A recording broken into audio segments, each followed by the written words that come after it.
Assalamualaikum warahmatullahi wabarakatuh. Mari klik subscribe di channel ini dan aktifkan tanda loncengnya untuk mendapatkan update pemberitahuan di video berikutnya.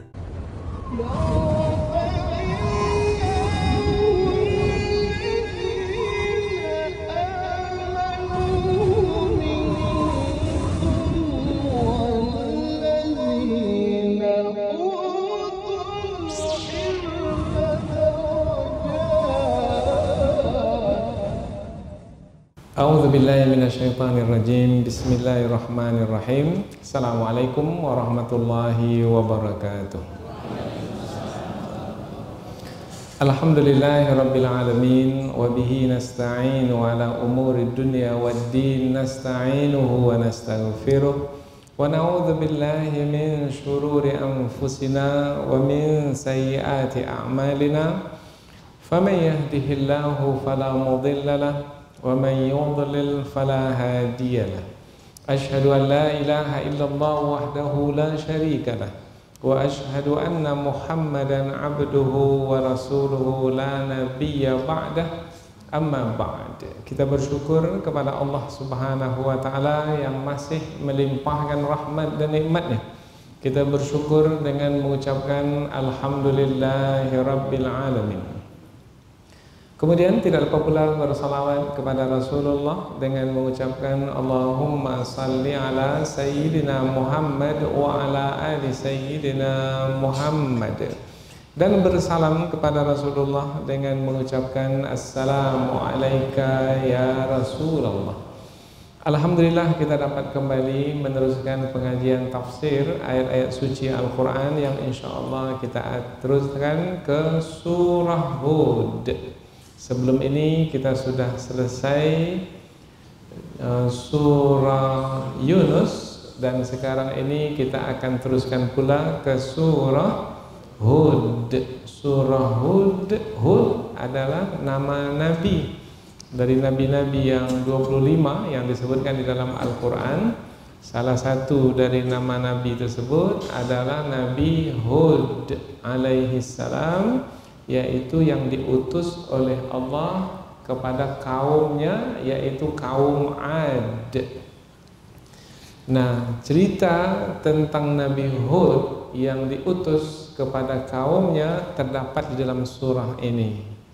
Karena terdapat kisah kaum Ad yang disampaikan kepada mereka dakwah kebenaran oleh Nabi Hud alaihissalam di dalam surah ini. Namun mereka tak mau menerima kebenaran tersebut. Mereka menolak kebenaran. Kemudian Allah binasakan kaum Nabi Hud itu, yaitu kaum Ad, yaitu dengan angin kencang yang mematikan. Dan mereka itu bergelimpangan seperti pohon-pohon kurma yang berjatuhan, bertumbangan. Tak ada kekuatan lagi, yaitu membinasakan mereka disebabkan karena mereka tidak mau menerima kebenaran yang disampaikan oleh Nabi Hud alaihi salam. Nah, surah Hud adalah surah yang diturunkan di kota Mekah. Kalau disebut surah diturunkan di kota Mekah, ayat-ayatnya itu adalah ayat-ayat yang turun di kota Mekah, disebut dengan Makkiyah. Berarti ketika Rasulullah berada di kota Mekah dan menyampaikannya kepada penduduk kota Mekah, yaitu orang-orang Arab yang menyekutukan Allah. Jadi bangsa Arab di kota Mekah itu menyekutukan Allah, menyembah berhala. Jadi kepada mereka disampaikan ayat ini. Dan ayat-ayat yang terdapat dalam surah Hud ini isinya adalah banyak tentang Al-Quran, tentang kebenaran Al-Quran, kemudian tentang Allah, Allah yang Maha Esa. Jadi seruan untuk mentauhidkan Allah. Kemudian tentang Nabi Muhammad sebagai seorang Rasul yang diutus menyampaikan kebenaran, yang apabila kebenaran itu diterima nanti akan mendapatkan balasan kebaikan. Tetapi apabila kebenaran itu ditolak maka nanti akan disiksa. Kemudian juga menerangkan tentang hari akhirat sebagai hari pembalasan. Kemudian banyak juga di dalam surah Hud ini, yaitu surah yang ayatnya berjumlah 123 ayat. Jadi cukup panjang ayat ini. Banyak cerita tentang kisah-kisah masa lalu. Untuk apa kisah tersebut diceritakan kembali kepada Rasulullah dan disampaikan kepada manusia? Tujuannya adalah untuk diambil pelajaran. Jadi kita mengikuti kisah-kisah Al-Quran, kemudian kita memahami pelajaran yang terdapat di dalam kisah-kisah Al-Quran. Tujuannya untuk kita jadikan sebagai bekal di dalam menjalani kehidupan, karena hidup kita ini mesti berdasarkan ilmu. Nah, ilmu kita dapatkan adalah dari pelajaran yang bisa kita temui di kisah-kisah masa dahulu. Kemudian untuk diri Rasulullah sendiri sebagai yang menyampaikan kebenaran, karena ini adalah kisah-kisah masa lalu, seperti kisah-kisah para nabi dan rasul yang juga menyampaikan kebenaran sebelum Rasulullah, tetapi mereka ditolak.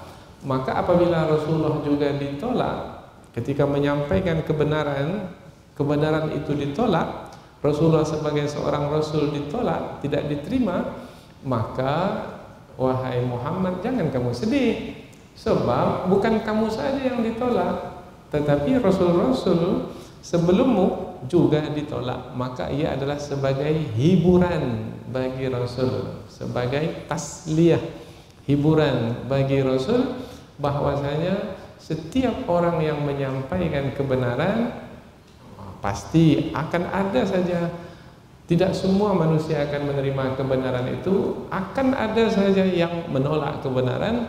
Sedih hati kita kalau ada orang yang menolak kebenaran, sedih karena tak mendapatkan kebaikan. Kita ingin orang itu mendapat kebaikan, apalagi seorang rasul sangat kasih, sangat sayang kepada umatnya, kepada kaumnya, berharap semua umatnya menerima kebenaran supaya mendapatkan kebaikan.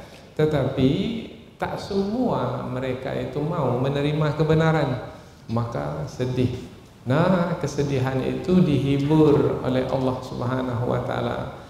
Bila ayat ini turun kepada Nabi Muhammad dihibur, wahai Muhammad, bukan kamu saja yang ditolak. Dulu para nabi dan rasul pun juga ditolak. Karena begitulah hidup ini, yaitu manusia itu diuji oleh Allah Subhanahu wa taala. Ketika kebenaran telah disampaikan dan mereka mengetahui kebenaran tersebut, maka yang berhasil dalam ujian mengikuti, menerima kebenaran. Dan yang gagal dalam ujian adalah menolak, bahkan memusuhi, membenci kebenaran tersebut sampai hari ini.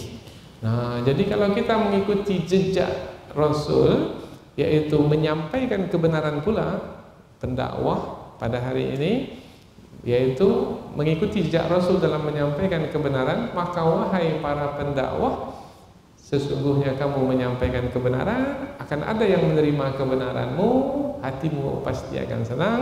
Tetapi akan ada yang menolak apa yang kamu sampaikan meskipun benar, dan kamu pasti akan sedih. Tapi janganlah kamu sedih, sebab rasul-rasul terdahulu pun juga mendapatkan apa yang kamu dapatkan hari ini, maka terhibur. Oh, inilah dia hakikat kehidupan ini, berulang pada diri Rasul dahulu dan sekarang pada diri kita pula pada hari ini. Nah, jadi dapat pelajaran, dapat bekal dalam menjalani hidup ini. Kalau kita kecilkan lagi dalam keluarga, umpamanya ayah yang menyampaikan kebenaran kepada ahli keluarganya, pada anak-anaknya, ada saja anak itu yang tak mau menerima kebenaran. Jangan sedih wahai ayah. Dulu ada seorang ayah menyampaikan kebenaran kepada anaknya, anaknya tak mau. Siapa ayah tersebut? Nabi ayah tersebut. Diajak anak untuk naik ke atas kapal karena banjir besar akan datang menenggelamkan semua yang ada di muka bumi. Tapi si anak dengan angkuhnya tak mau naik ke atas puncak gunung. Kononnya puncak gunung yang tinggi itu bisa akan menyelamatkannya. Tapi si ayah mengatakan tak ada yang selamat pada hari ini. Kemudian banjir besar pun berlaku, kapal pun berlayar. Siapa si ayah tersebut? Nabi Nuh alaihissalam. Pelajaran, adakah sekarang ini seorang ayah menyampaikan kebenaran kepada ahli keluarga, pada anak-anaknya, kemudian ada di antara anaknya yang tak mau menerima? Ada. Maka ingatlah kisah Nabi Nuh. Oh iya, dapat pelajaran saya, tapi saya mesti menyampaikan kebenaran tersebut. Begitu juga antara suami, istri, abang dengan adik, keluarga, bertetangga. Semua kisah-kisah tentang kehidupan kita pada hari ini sebenarnya juga sudah ada pada masa dahulu. Maka melalui ayat-ayat Al-Quran yang kita pelajari, kita akan mendapatkan banyak pelajaran. Tujuannya adalah sebagai petunjuk bagi hidup kita. Petunjuk adalah apabila kita ikuti petunjuk, maka kita akan sampai ke tujuan. Karena petunjuk itu maknanya adalah yang menyampaikan ke tujuan. Ada petunjuk di tepi jalan. Ada tidak petunjuk di tepi jalan ke Sumatera Barat, ke Padang? Ada. Ke Padang, belok kanan, ikuti, belok kanan. Padang, lurus. Ada simpang 4, lurus. Ikuti petunjuk. Belok kiri Padang, belok kiri. Ikuti petunjuk sampai Padang, sampai ke tujuan. Nah, Allah turunkan Al-Quran sebagai petunjuk. Apabila kita ikuti Al-Quran, maka insya Allah akan sampai ke tujuan. Alhamdulillah, kita sangat bersungguh-sungguh. Ayat demi ayat kita pelajari. Sudah 10 tahun lebih. Nah, baru sampai di juz yang ke-11. Alhamdulillah, dengan istiqamah tetap pendirian, kita tetap terus mempelajari ayat demi ayat, maka mudah-mudahan insya Allah inilah bekal dalam perjalanan hidup kita di dunia ini bekal. Kemudian juga dalam perjalanan hidup kita di akhirat nanti, karena Al-Quran ini juga bekal di akhirat, bukan di dunia saja, yaitu nanti di hari akhirat ayat Al-Quran ini datang kembali untuk kita terima balasannya, yaitu kita akan mendapatkan syafaat, bantuan, disebabkan karena kita selalu membaca Al-Quran dahulu ketika dunia dan selalu mempelajari kandungannya. Khairukum man ta'allamal Qur'ana wa 'allamah. Sebaik-baik kamu adalah orang yang mempelajari Al-Quran dan mengajarkannya kembali. Dalam riwayat yang lain, redaksinya, inna afdalakum, sesungguhnya orang yang paling mulia di antara kamu, yang paling mulia, bukan yang banyak hartanya, bukan yang tinggi kedudukannya, tidak, bukan yang banyak ilmunya, hanya banyak ilmu pengetahuannya, tidak. Sesungguhnya yang paling mulia itu adalah yang mempelajari Al-Quran wa 'allamah, dan mengajarkannya kembali, bukan hanya untuk dirinya tetapi juga untuk orang lain, sehingga kebaikan itu menyebar lebih luas lagi. Alhamdulillah, selesai sebelum ini surah Yunus, dan sekarang pula kita lanjutkan ke surah Hud, yaitu surah yang ke-11 urutannya dari 114 surat di dalam Al-Quran. Dalam kesempatan ini kita akan menyampaikan 3 ayat saja, yaitu 3 ayat pertama menerangkan tentang Al-Quran, tentang Allah, tentang Nabi Muhammad, tentang hari akhirat. Nah, tentang Al-Quran, yaitu tentang Al-Quran yang perkataannya, ayat-ayatnya itu tersusun rapi, kemudian kandungan maknanya mendalam, terperinci, jelas, terang, Kemudian tentang Allah adalah Allah yang disembah dan satu-satunya yang disembah, yang diibadati. Jadi ibadah itu hanya dipersembahkan kepada Allah saja. Tauhid uluhiyah. Kemudian tentang Nabi Muhammad adalah yang menyampaikan ayat-ayat Al-Quran yang isinya adalah petunjuk, yang di dalamnya itu ada peringatan, kemudian ada kabar gembira. Nabi menyampaikan peringatan, isinya ancaman, kemudian kabar gembira, isinya adalah balasan kebaikan yang membuat kita menjadi gembira. Kemudian satu lagi adalah tentang hari akhirat.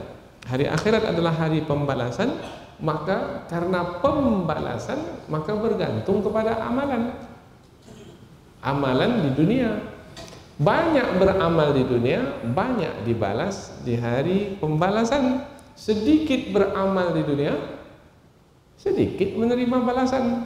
Tidak ada beramal, tak ada balasan. Maka kalau disebut hari akhirat, hari pembalasan, berkaitan dengan dunia sebagai waktu kita sekarang untuk beramal supaya nanti mendapatkan balasan. Jadi 4 ini berarti kaitannya dengan rukun iman. Rukun iman ada 6, bermakna ada 2 lagi yang tak disebutkan, yaitu keimanan kita kepada malaikat, kemudian keimanan kita kepada qada dan qadar. Dari 6 itu 4 disebut di dalam ayat yang akan kita pelajari ini. Oh, berarti pengajian kita ini tentang akidah, tentang keimanan, yaitu pelajaran tauhid. Maka insya Allah akan mengokohkan keimanan kita. Iman yang sudah ada bertambah semakin kokoh. Kemudian kita berharap keyakinan yang sudah ada semakin teguh, tidak ragu-ragu lagi dalam menjalani hidup. Inilah dia modal utama kita di dalam hidup ini. Nilai hidup kita ini, inilah dia keimanan ini. Penentu baik buruk seseorang, untung rugi seseorang itu adalah iman ini. Iman ini menjadi penentu pembeda.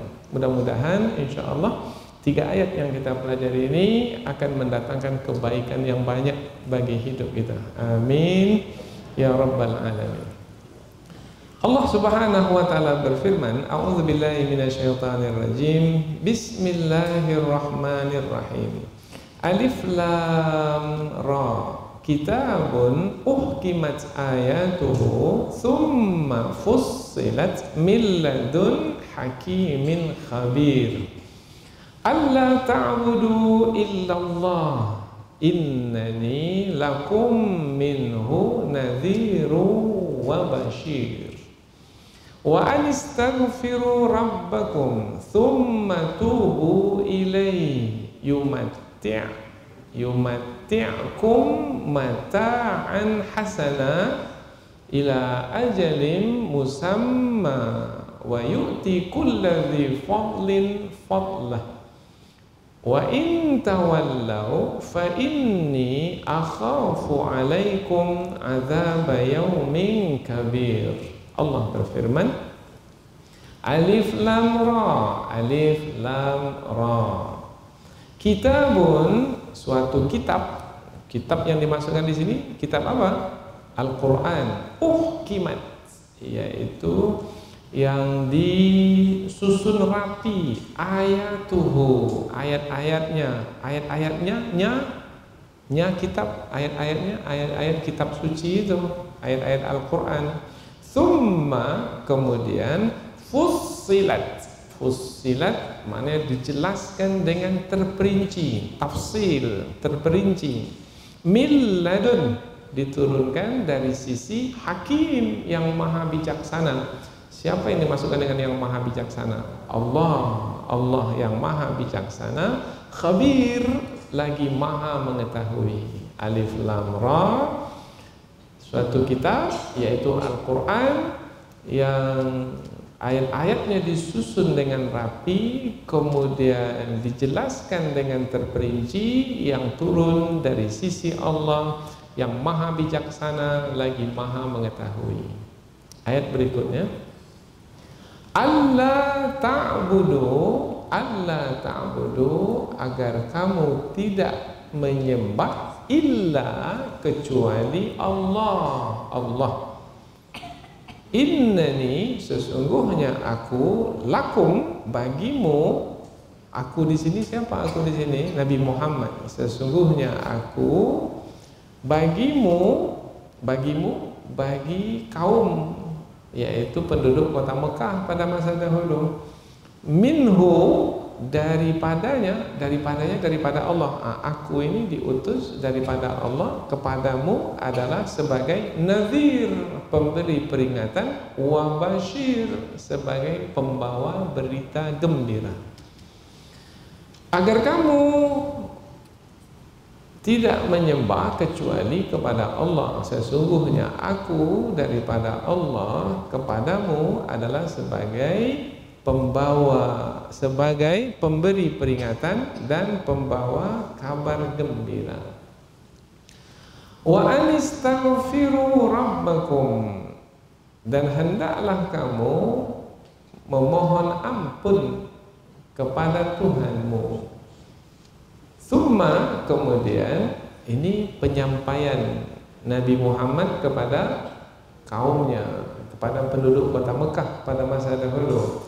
Summa, kemudian tubu, bertaubatlah, ilaihi, kepadanya, yumati'akum, apabila kamu memohon ampun dan bertaubat kepada Allah, maka niscaya Allah akan memberikan kepadamu mata'an, kenikmatan, hasanan, yang baik, ila ajalin musamma, sampai ajal yang ditentukan.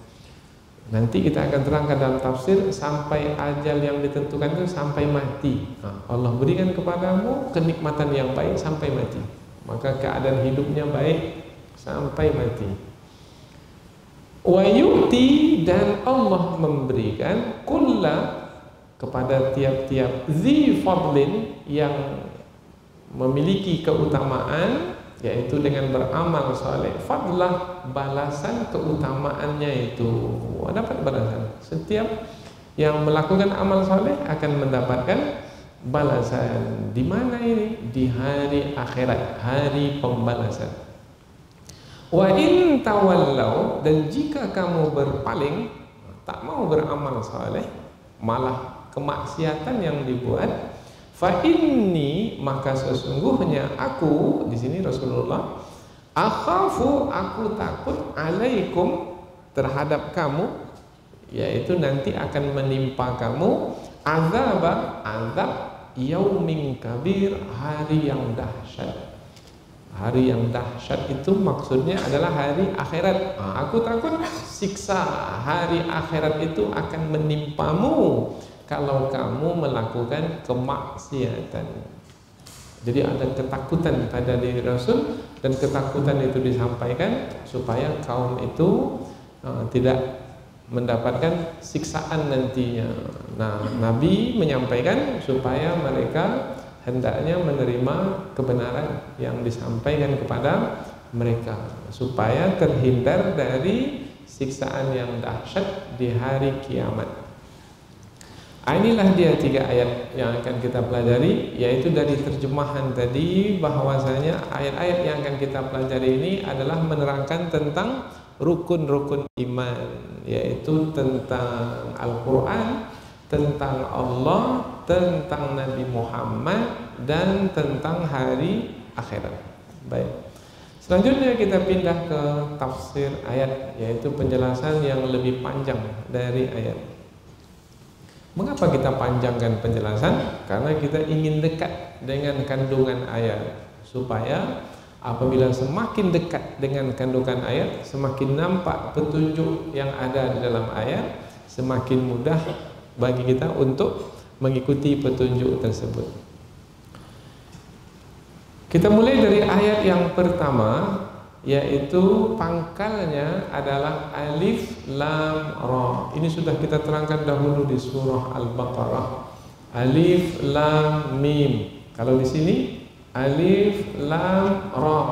Alif lam ra. Apa maknanya? Ini huruf yang terputus-putus. Namanya al-huruf al-muqata'ah, yaitu terputus-putus, tak ada barisnya, maka kita baca hurufnya. Biasanya kalau ada baris, alif kalau berbaris di atas a, alif kalau berbaris di bawah i, kalau berbaris di depan u, a, i, u. Tapi ini tak ada barisnya, maka kita sebut nama hurufnya alif. Kemudian lam, kita sebut nama hurufnya. Kita tidak sebut la, li, lu, tidak. Lam, kemudian ra. Kita sebut nama hurufnya karena huruf ini tidak ada barisnya, maka huruf ini menjadi terputus-putus antara satu dengan yang lain. Ini apa hikmahnya ini? Maka ulama tafsir pun menjelaskan, sudah kita sampaikan sebelum ini. Satu di antaranya yaitu huruf-huruf ini adalah sebagai isyarat bahwasanya Al-Quran itu mukjizat. Mukjizat maknanya Al-Quran, kitab suci yang turun dari sisi Allah, yang tidak mampu siapapun manusia untuk membuat yang seumpama dengan Al-Quran. Bangsa Arab yaitu bangsa yang berkata-kata dengan huruf Arab, yang hurufnya, huruf Arab itu adalah alif, ba, ta, sa, jim, ha, lam, ra. Huruf yang sama, berkata dengan perkataan yang sama, terdiri dari huruf yang sama, alif, lam, ra. Tetapi orang Arab tidak bisa membuat seperti Al-Quran. Sama hurufnya. Huruf-huruf Al-Quran itulah dia huruf-huruf yang disebut oleh orang-orang Arab. Tetapi orang-orang Arab tidak bisa membuat yang seperti Al-Quran, meskipun satu surah pendek saja tak bisa buat sampai hari ini. Padahal mereka hebat-hebat, ahli-ahli syair, orang-orang yang fasih berkata-kata, menguasai kata-kata banyak, tetapi mereka tak mampu untuk mendatangkan surah yang pendek seperti Al-Quran. Apa surah yang paling pendek dalam Al-Quran? Qul huwallahu ahad, Allahus samad. Tak bisa membuat yang seperti itu. Nah, karena mereka tidak bisa, bermakna mereka lemah. Oh, berarti Al-Quran itu mukjizat. Mukjizat itu maknanya melemahkan orang-orang Arab, sehingga mereka tak mampu untuk mendatangkan yang seumpama dengan Al-Quran. Lanjutannya adalah, kalau kamu wahai orang-orang Arab tidak mampu untuk mendatangkan yang seumpama dengan Al-Quran, padahal huruf-huruf Al-Quran itu adalah huruf-huruf yang sama yang kamu katakan, yaitu alif, lam, ra, berarti Al-Quran yang disampaikan oleh Nabi Muhammad sallallahu alaihi wasallam itu bukan datang dari manusia, tetapi Al-Quran yang disampaikan oleh Nabi Muhammad itu adalah yang datang dari sisi Allah. Maka terimalah Al-Quran itu. Itu makna alif lam ra. Jadi orang-orang Arab ketika mendengar alif lam ra, maka mereka terkejut. Oh, memang kita tak mampu mau membuat yang seumpama dengan apa yang disampaikan oleh Nabi Muhammad, karena Al-Quran itu adalah turun dari sisi Allah. Jadi makna alif lam ra itu adalah menerangkan kemukjizatan Al-Quran. Dari mana? Seperti penjelasan kita tadi. Dari mana kita tahu itu menerangkan kemukjizatan Al-Quran? Huruf-huruf yang sama, tetapi bangsa Arab tak mampu untuk membuat yang sama dengan Al-Quran. Sampai hari ini ada orang Arab yang bisa buat seperti Al-Quran? Tak ada yang mampu. Nah, kalau begitu terima Al-Quran. sudah tahu Al-Quran sebagai mukjizat turun dari sisi Allah, tak mau juga menerima Al-Quran, itu namanya apa namanya itu? Sombong namanya itu angkuh namanya. Kalau bahasa kita kareh kepalo namanya, keras kepala, degil, tak mau diajar. Jelas bukti kemukjizatan Al-Quran, tapi tak mau juga menerima Al-Quran. Maka di pangkal surat, biasanya ini di pangkal surat Alif Lam Ra. Maka untuk membuka pikiran mereka, juga membuka hati mereka supaya mau menerima kebenaran Al-Quran, maka disambutlah dengan ayat, yaitu kitabun, suatu kitab suci Al-Quran, kimat ayatuh, yang ayat-ayatnya itu disusun dengan rapi. Kimat, ihkam, disusun dengan rapi. Kalau kita lihat huruf-hurufnya tersusun dengan rapi, sehingga ketika kita membacanya, ketika kita mendengar bacaan, terasa hati kita itu senang sekali, telinga kita itu nyaman sekali, karena ada kerapian huruf yang tersusun. Kemudian kalau berkaitan dengan nadanya itu pula, nadanya itu sangat lembut sekali, senang telinga mendengarnya. Kimat ayatuh, tersusun rapi huruf-hurufnya dan kata-katanya. Kalau kita baca umpamanya ayat-ayat pendek-pendek saja lah yang ada di juz yang ke-30.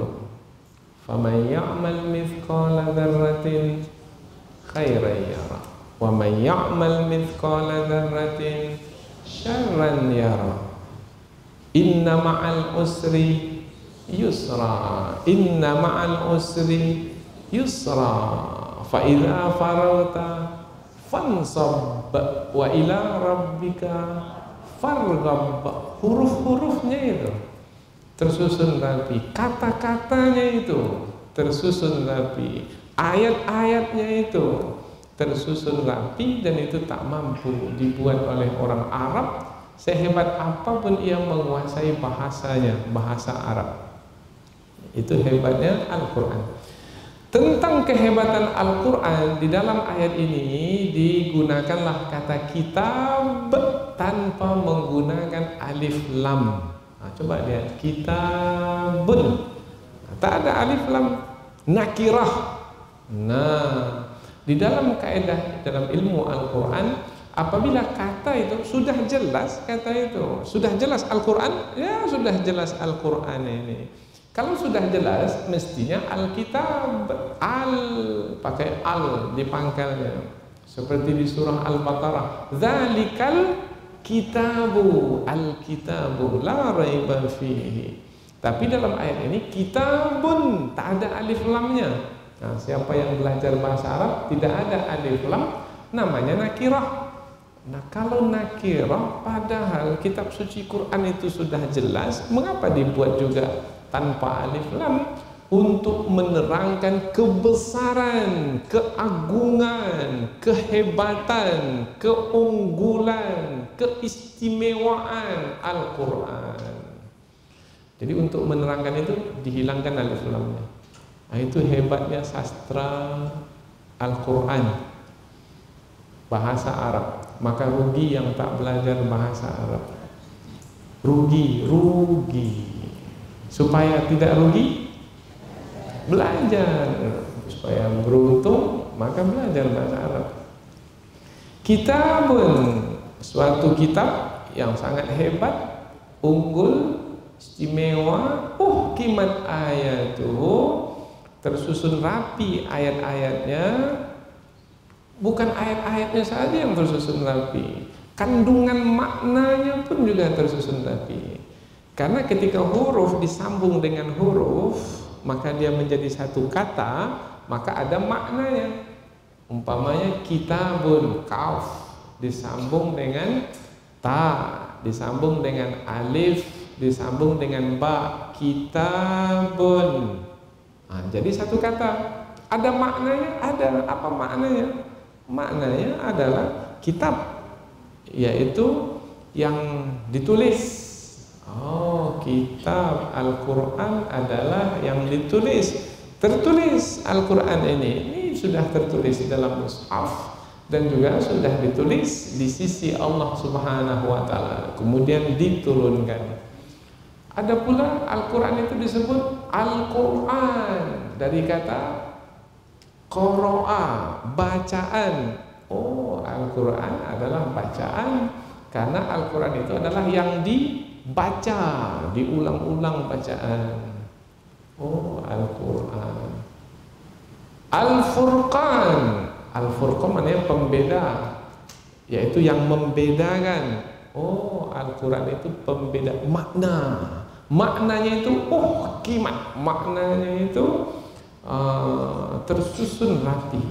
Jadi siapa yang memahami Al-Quran yang tersusun rapi kata-katanya dan juga maknanya, dia tidak akan menjumpai pandangan yang menyimpang, tidak akan mungkin. Kalau dia menguasai bahasa Arab dengan baik, maka dia akan mengetahui kebenaran dengan mudah, karena huruf-huruf Arab, kemudian makna yang ada di dalam kata-kata Arab itu adalah makna yang sudah kimat.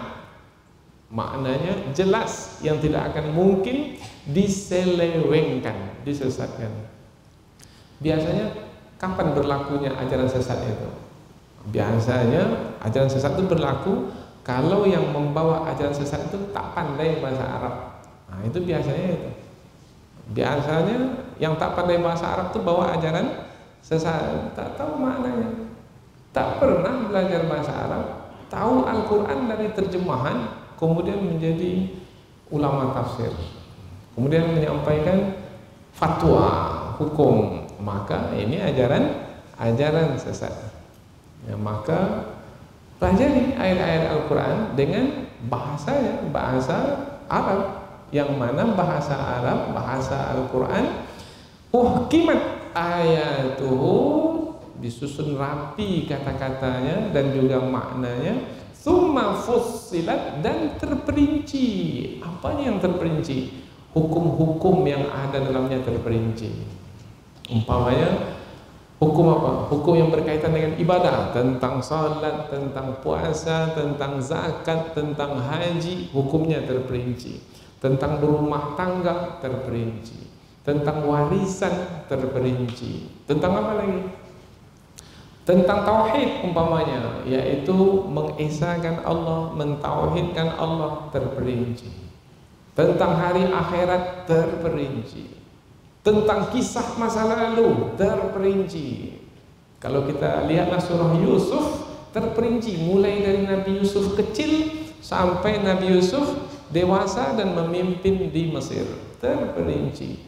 Padahal lama kejadian itu sebelum Rasul. Bagaimana Nabi Muhammad bisa menceritakan kembali? Terperinci karena datang dari Allah, milladun, dari sisi Allah, Hakim yang maha bijaksana, Khabir yang maha mengetahui.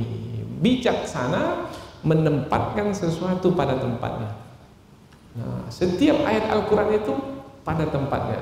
Tentang tauhid, menerangkan tentang keesaan Allah. Tentang ibadah, salat, puasa, zakat, diterangkan dengan kebijaksanaan Allah. Tidak ada satu pun yang Allah perintahkan dalam ibadah melainkan ada kebaikan di dalamnya karena tepat pada tempatnya.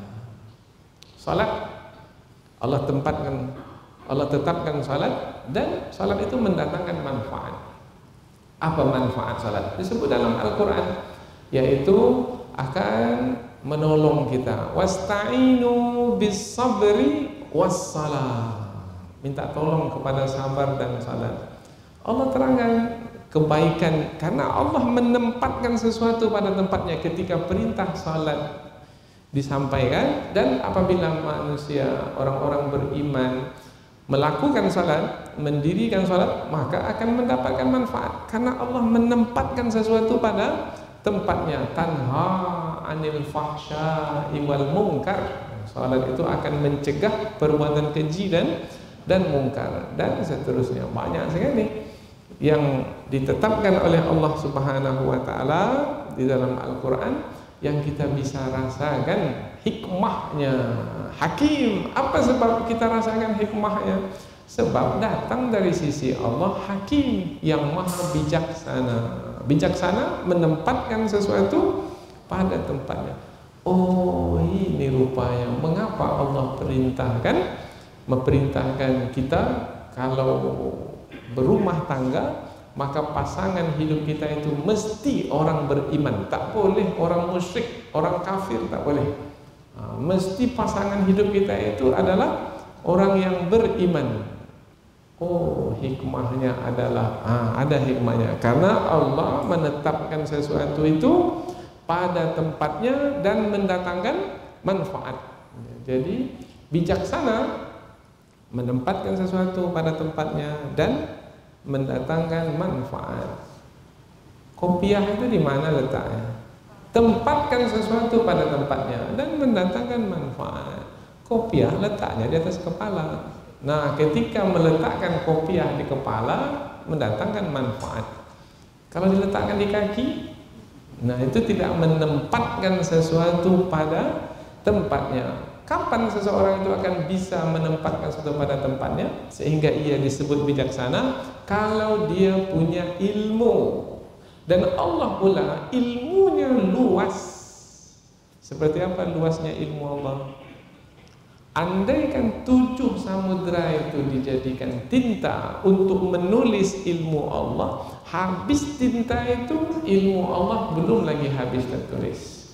Semakin luas ilmu seseorang, semakin bijaksana, karena Allah ilmunya luas dan maha luas, maka Allah maha bijaksana.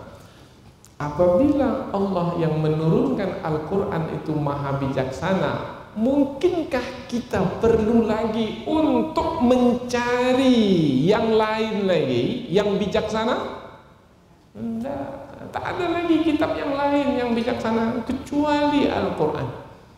Cukup Al-Quran ini, tak perlu lagi yang lain. Oh, saya mau perlu lagi lah yang dibuat oleh manusia, yang dibuat oleh manusia dari kaum kuno primitif dahulu. Ada kitab mereka yang mereka tak perlu yang dihasilkan oleh manusia. Yang turun dari sisi Allah itu yang dijadikan sebagai petunjuk. Nah, Al-Quran ini wahyu Allah disampaikan kepada Rasul, kemudian Rasulullah menjelaskannya pula dengan wahyu pula. Yaitulah yang kita sebut sebagai hadis Rasulullah sallallahu alaihi wasallam. Maka Al-Quran ini dijelaskan oleh Al-Hadis. Ada yang di sini ini mujmal, yaitu secara global, secara kasar, maka nanti akan dihaluskan, akan diperinci oleh Rasulullah melalui hadis-hadis baginda. Baik, itu pembahasan yang lain. Khabir, maha mengetahui. Mengetahui maknanya mengetahui dengan terperinci apa yang berlaku pada masa dahulu dan menceritakan kembali apa yang berlaku pada masa dahulu pada diri Nabi Adam di dalam surga. Allah ceritakan kembali. Kemudian Nabi Adam diturunkan ke bumi bersama dengan Hawa, beranak pinak. Apa yang berlaku pada 2 anak Nabi Adam, antara Qabil dengan Habil? Ini kan kisah jauh pada masa lalu, beribu-ribu tahun pada masa dahulu. Tetapi Allah khabir, khabar mengkhabarkan kembali kepada Nabi Muhammad, sehingga Nabi Muhammad pun menjadi tahu. Padahal Nabi Muhammad tak pernah membaca kitab apapun. Apa sebab? Sebab Nabi Muhammad buta huruf. Tapi Nabi Muhammad bisa menyampaikan kembali kisah Nabi Adam, kisah Nabi Nuh, kisah Nabi Ibrahim. Mengapa bisa? Sebab kitab suci Al-Quran yang disampaikan oleh Nabi Muhammad milladun hakimin khabir, yaitu datang dari Allah yang maha bijaksana lagi maha mengetahui apa yang berlaku pada masa dahulu dan memberitahukan kembali. Dengan ayat ini, maka apa yang muncul pada diri kita? keimanan kepada kitab suci Al-Quran. Apa yang muncul pada diri kita? Keyakinan kepada kitab suci Al-Quran. Maka kita akan tetapkan, saya akan pelajari Al-Quran ini. Rugi kalau saya tidak mempelajari Al-Quran. Tersesat saya kalau tidak mengetahui petunjuk Al-Quran. Bagaimana saya akan sampai ke tujuan mendapat ridha Allah dan masuk ke dalam surga tanpa Al-Quran? Tidak. Ini dia Al-Quran. Kitabun uhkimat ayatuh thumma fussilat min ladun hakimin khabir. Itu kita namanya berinteraksi dengan Al-Quran. Baca Al-Quran, kandungan Al-Quran pun dipelajari, diketahui. Tapi kadang-kadang kita ini hanya mencukupkan dengan membacanya saja. Akhirnya dapat pahala, dapat, tapi tak menjadikannya sebagai petunjuk. Bagaimana jadikan petunjuk? Tak faham. Coba kita lihat, ada petunjuk di tepi jalan? Ada. Apa petunjuk di tepi jalan? 80. Kemudian ada garis miring KM. 80 KM. Bisa baca? Bisa. Anak kita kecil pun bisa baca di SD. Ayah 80 KM. KM itu apa KM? Kilometer. Apa maknanya? Anak tak tahu. Dia pandai baca. Pandai dia baca. Tapi apa maknanya? Maknanya kecepatan 80 km. Jalan di jalan itu kecepatan jangan lebih dari 80 km. Karena si ayah ini tak faham petunjuk 80 km itu, melaju dia dengan 120. Apa yang berlaku? Masuk ke dalam jurang. Tak bisa dia mengendalikan kendaraannya. Nah, berarti mesti faham. Oh ya, mesti faham. Bagaimana supaya faham? Datanglah ke pengajian tafsir namanya. Kalau pengajian tahsin, pengajian tajwid, bagaimana membaca dengan benar. Kalau pengajian tafsir, bagaimana mengetahui kandungan dari kata. Apalagi kita ada berumur ini. Sudah berapa umur sekarang? Sudah sekian. Allah ta'budu illallah, agar kamu tidak beribadah kecuali kepada Allah. Ini penyampaian dari Nabi Muhammad kepada penduduk kota Mekah dahulu dan kemudian meluas kepada siapapun. Agar kamu tidak menyembah kecuali kepada Allah. Ini dia petunjuk yang ada dalam kitab suci tadi, yang tersusun rapi ayat-ayatnya itu, yang dijelaskan dengan terperinci kandungan maknanya itu, hukum-hukumnya itu.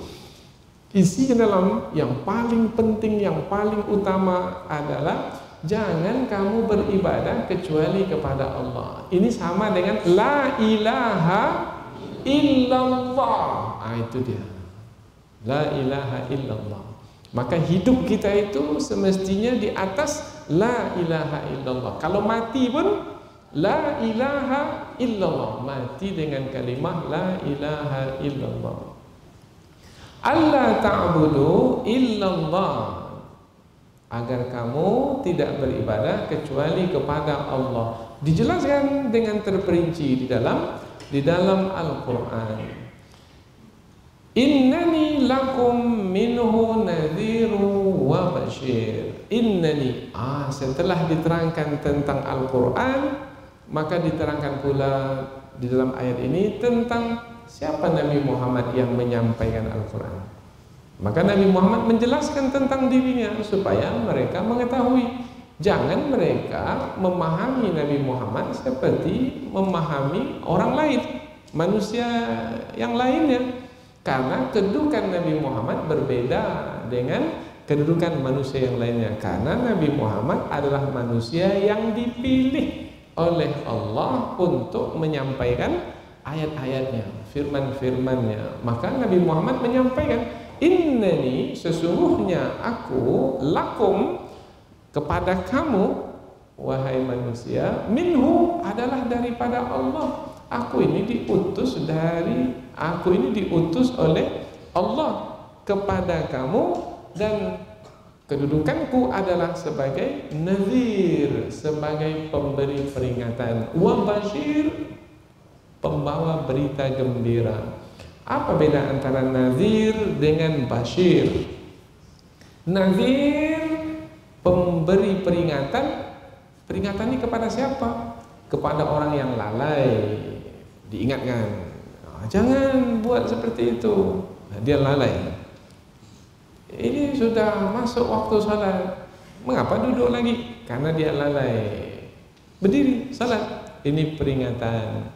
Dan sudah salat dia orang yang baik, melakukan ketaatan, sudah beramal saleh, sudah selesai salat, maka basyir, beri berita gembira kepadanya. Dengan salat maka dapatlah kebaikan. Karena salat itu adalah perintah Allah, menjalankan perintah Allah akan mendapatkan pahala kebaikan. Itu namanya berita gembira. Perbuatan melakukan amal yang diperintahkan oleh Allah tidak akan disia-siakan. Allah akan memberikan balasan. Jadi Rasulullah sebagai nazir kepada orang yang melanggar dan sebagai basyir kepada orang yang taat. Nah, manusia itu kan dua saja. Kalau tidak melanggar, taat. Yang mengikuti perintah Allah, taat. Yang tak mau melakukan apa yang Allah perintahkan, maksiat. Melanggar. Untuk yang melanggar, Rasulullah beri peringatan. Kamu kalau tetap melanggar, maka aku ingatkan.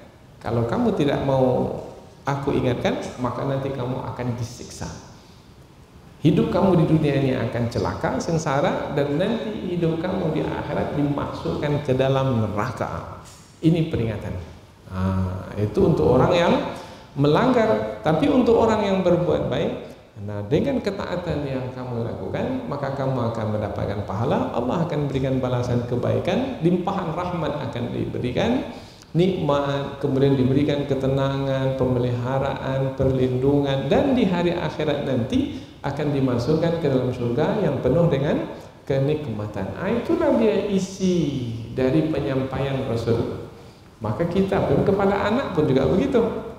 Kepada anak kita, nah kalau anak kita ini tak mau umpamanya sholat sudah masuk waktu, kemudian anak kita sibuk saja dengan permainan gamenya, maka kita sampaikan peringatan kepadanya. Kamu kalau tidak mau sholat, mau masuk api neraka, disiksa. Itu namanya peringatan. Anak mak yang baik sudah sholat, maka nanti insya Allah kita akan sama-sama berada dalam surga. Itu namanya kabar gembira. Rasulullah pun juga begitu. Innani lakum minhu nadhiru wa basyir.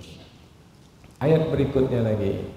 Nah, ayat berikutnya ini menerangkan tentang siapa yang mau menerima kebenaran, maka Allah akan memberikan balasan kebaikan.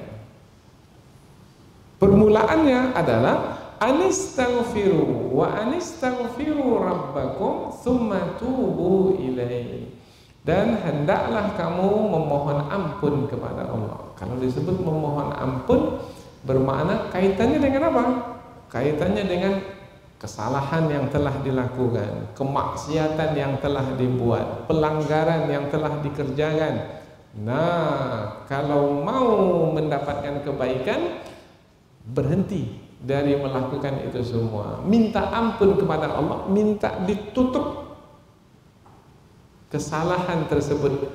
Karena kalau kesalahan itu tidak ditutupi oleh Allah, maka kesalahan itu akan berbuah, akan memunculkan siksa.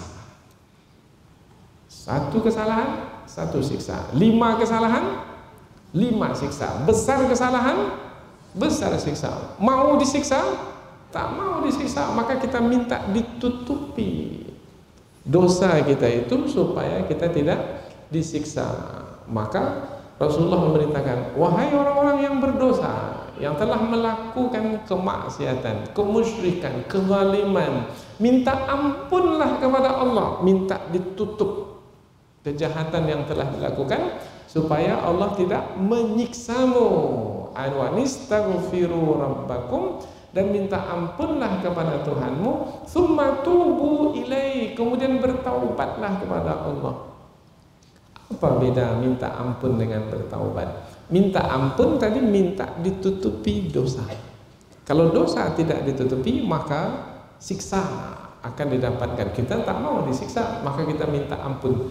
Ya Allah, tutuplah dosa saya ya Allah, supaya saya tidak menjalani siksamu. Dan hamba ya Allah bertaubat kepadamu, summa tubu ilaihi, kemudian bertaubatlah kepadanya. Bertaubat maknanya hamba kembali kepadamu ya Allah. Sekarang ini hamba tidak lagi melakukan kejahatan. Sekarang ini hamba melakukan ketaatan. Hamba kembali kepadamu, kembali beriman, kembali mentauhidkanmu, kembali berserah diri kepadamu, bergantung kepadamu. Hamba takut ya Allah, hamba tidak akan melakukan kemaksiatan. Hamba harap ya Allah, mengharapkan belas kasihanmu ya Allah. Ini namanya tubu ilaihi. Maka bertaubatlah kamu kepada Allah.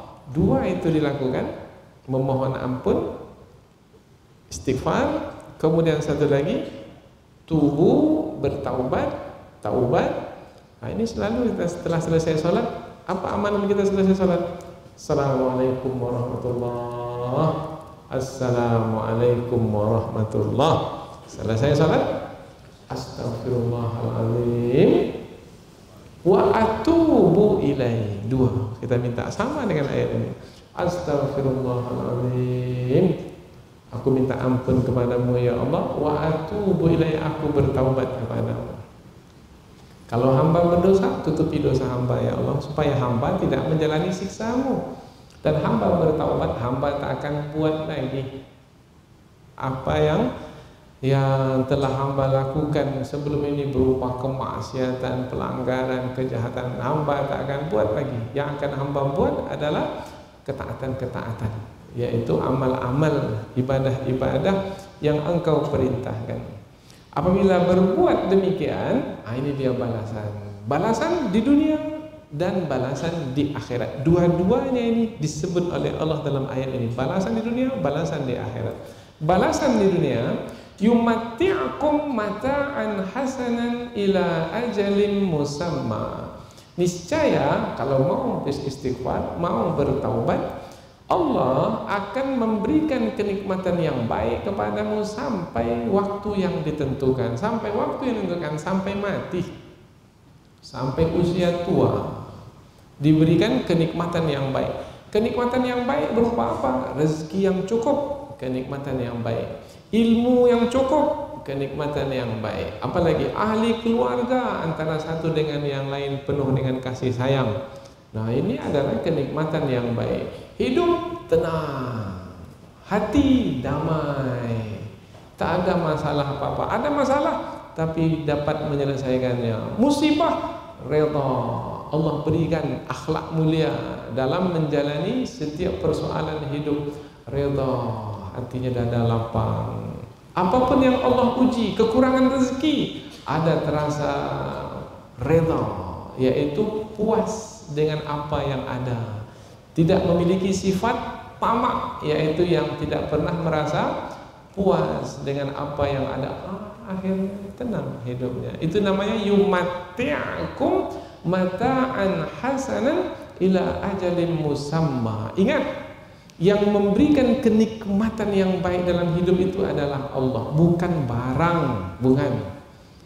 Kita mengatakan kalau banyak uangnya dia senang. Oh, belum tentu. Ada orang yang banyak uangnya, semakin banyak uangnya semakin stres dalam hidup. Kemana-mana tak tenang. Macam mana ya? Macam mana dia fikirkan, dia menjadi terbeban, dia menjadi hamba kepada harta yang ia miliki. Oh, kesiannya orang yang dalam hidup. Maka yang memberikan kenikmatan yang baik itu, kenikmatan yang di dalamnya ada kebaikan itu adalah Allah. Maka dalam ayat ini kembali fa'ilnya, pelaku yang memberikan kenikmatan itu adalah Allah. Yumatti'akum mata'an hasanan ila ajalin musamma. Ini petunjuk dalam hidup kita ini. Jangan salah. Jangan salah. kalau saya berpuasa saya akan nikmat dalam hidup. Enggak, belum tentu. Saya kalau dapat keturunan akan senanglah saya dalam hidup. Oh tidak, mungkin anaknya itu yang menyusahkan hidupnya itu. Allah, lebih baik tak punya anak lah. Kalau anak saya macam ini, sudah, berarti dia sudah salah memahami selama ini. Bukan, yang memberikan kenikmatan dalam hidup itu adalah Allah. Allah memberikannya dengan pemberian-pemberian, dan kita berharap pemberian-pemberian yang kita terima dari Allah itu adalah kenikmatan yang baik, yang di dalamnya ada kebaikan, sehingga kita menikmati hidup ini ila ajalim musamma, sampai mati, bahagia sampai mati. Kemudian balasan kebaikan bukan hanya di dunia, wa yu'ti kulladzi fadlin fadlah, dan Allah akan memberikan kepada setiap orang yang fadlin, punya karunia, punya keutamaan. Maksud di sini dzi fadlin, yang telah beramal. Yang telah beramal, maka Allah berikan kepadanya fadlah, yaitu balasan amalnya itu berupa karunia pula. Karena di sini digunakan kata fadlin, fadlah, keutamaan, maknanya adalah kelebihan, lebih. Maka ada di antara ulama tafsir membawa makna ayat ini adalah balasan di hari akhirat, karena kelebihan-kelebihan itu akan didapatkan di hari akhirat. Di dunia ini, apabila kita mendapatkan pemberian dari Allah, badan kita sehat, rezeki kita cukup, umpamanya makan, minum, pakaian, tempat tinggal, kemudian diberi pasangan hidup, anak keturunan, dan lain sebagainya, itu baru satu dari rahmat Allah, yang Allah pula telah menciptakan berapa rahmat? 100 rahmat. Yang satu itu yang diberikan kepada kita, bukan hanya kepada kita, kepada seluruh makhluk. Berapa lagi yang tersisa? Kalau Allah ciptakan 100 rahmat, 99, kapan Allah memberikan yang 99? Di hari akhirat. Itu namanya fadlun, karunia yang besar. Kalau dengan yang satu kemudian kita berbagi dengan semua makhluk yang ada di alam semesta ini, dengan yang satu sudah begitu kita menikmati hidup ini. Terbayang tidak kalau dengan 100 kita menikmati hidup kita? Oh, tak terbayang. Itulah dia fadlun, karunia dari Allah. Tapi kapan untuk mendapatkan yang 99 lagi itu? Kalau di dunia ini beramal saleh. Dengan amal itu maka nanti akan dibalas. Balasannya di hari akhirat berlipat kali ganda. Mau membangun satu masjid di dunia, kecil aja masjidnya. Umpamanya masjid 6 kali 6 meter, hanya sebesar itu yang kita mampu. Uang kita hanya sebanyak itu, yaitu untuk membangun 6 kali 6. Tetapi Allah nanti akan bangunkan untuknya istana besar di dalam surga. Berapa luasnya? 6 kali 6 juga? Enggak, seluas mata memandang. Allahu Akbar. Di dunia masjid itu dindingnya diplaster dengan semen saja. Nanti bertatahkan emas permata. Istana untuknya dalam surga. Seimbang dengan apa yang dia buat di dunia? Enggak. Apa sebab? Allah memberi yu'ti kulladzi fadlin fadlah. Fadlah itu karunia besar. Biasanya kita kalau masuk masjid, apa doa kita masuk masjid? Allahumma ftali abwaba rahmatik, minta rahmat. Kalau keluar dari masjid, Allahumma inni as'aluka min fadlik, fadlun, karunia, kelebihan. Jadi kita minta kelebihan dari Allah. Oh, berarti hidup kita ini ketika kita di dunia beramal bukan hanya untuk mendapatkan balasan kebaikan di dunia, tetapi juga untuk mendapatkan balasan kebaikan di akhirat. Man amila salihan, barang siapa yang beramal saleh, min zakarin aw untha, baik laki-laki ataupun perempuan, wa huwa mu'min, dan dia dalam beramal saleh dengan keimanannya kepada Allah, dia beramal saleh, falanuhyiyannahu hayatan thayyibah, kami akan menghidupkannya dengan kehidupan yang baik sampai dia mati, baik. Kemudian di hari akhirat, walanajziyannahum ajrahum bi ahsani ma kanu ya'malun, kami akan memberikan balasan dengan yang lebih baik lagi nanti di hari akhirat dari apa yang sudah dia dapatkan di dunia. Kalau begini ini percayaan kepada hari akhirat, ini keimanan kepada hari akhirat. Bagaimana hati kita kalau sudah mendapat penjelasan seperti ini? Hidup saya untuk akhirat, saya beramal sekarang ini persediaan untuk akhirat. Dapat pelajaran dari Al-Quran. Wa in tawallau, ujung ayat adalah peringatan, sekaligus adalah ancaman. Hidup ini adalah ujian. Allah pastikan kita ini berhasil dalam ujian, diberikan ancaman supaya kita takut. Mudah-mudahan dengan ketakutan itu kita berhasil dalam ujian. Jika kamu berpaling, fa inni akhafu alaikum adzab yaumin kabir. Rasulullah mengatakan, aku takut kamu akan ditimpa azab yang dahsyat di hari akhirat kelak. Aku takut, aku tahu tentang janji Allah pasti akan berlaku. Aku takut janji itu akan berlaku ke atasmu, yaitu yang berbuat baik dapat balasan baik, tapi yang berbuat buruk akan mendapat siksa yang dahsyat. Aku takut siksa yang dahsyat itu yang akan menimpamu, maka jangan kamu menolak kebenaran. Itu dia pesan yang ada dalam ayat ini, disampaikan dahulu kepada Rasulullah, dan Rasulullah menyampaikannya kepada penduduk kota Mekah, dan sekarang kepada kita hari ini. Mudah-mudahan apa yang kita pelajari ini ada manfaatnya. Subhanakallahumma wa bihamdika, asyhadu an la ilaha illa anta wa astaghfiruka wa atubu ilaik. Wassalamualaikum warahmatullahi wabarakatuh.